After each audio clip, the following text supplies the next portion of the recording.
With Christmas coming on the calendar soon, I want to talk to you about where Christmas began.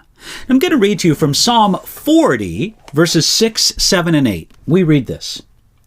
Sacrifice and offering you did not desire. My ears you have opened. Burnt offering and sin offering you did not require. Then I said, Behold, I come. In the scroll of the book it is written of me, I delight to do your will, O my God, and your law is within my heart. This passage, Psalm 40, tells us where Christmas began.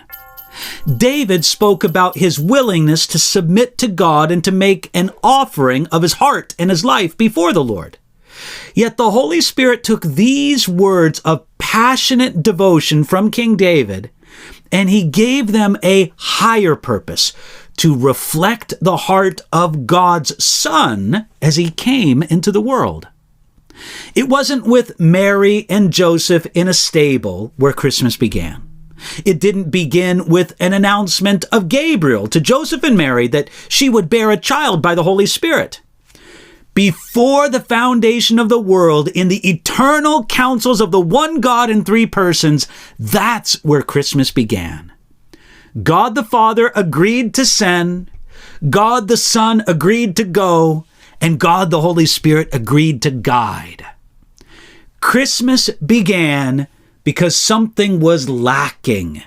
We read here in these verses, sacrifice and offering you did not desire. The reason sacrifice and offering are necessary is because of sin. The sacrifices of animals in the Old Testament weren't enough. And whatever sacrifice we make is not enough to take away our sin.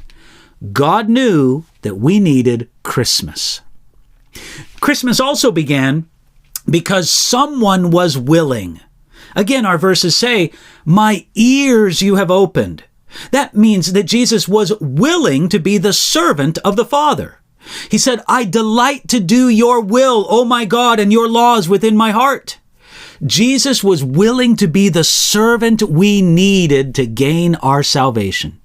He was willing to feel the feelings of a servant, but more importantly, to do the work of a servant. That's why our Bible passages say, Behold, I come.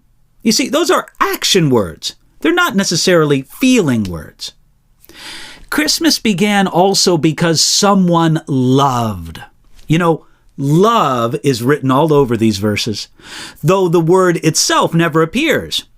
My ears you have opened. Only love could make Jesus do this for us. In the scroll of the book it is written of me. Only love could promise such a plan. God planned it long ago, and he delighted in this plan. He put it in a book so we could read about it. He said, I delight to do your will. Only love could make the suffering Jesus endured his delight. When we think where Christmas began, in the heaven of heavens, in the secret counsels of the Godhead, it should fill our hearts with true worship. It should make us humbly ask forgiveness for every time we've doubted God's love.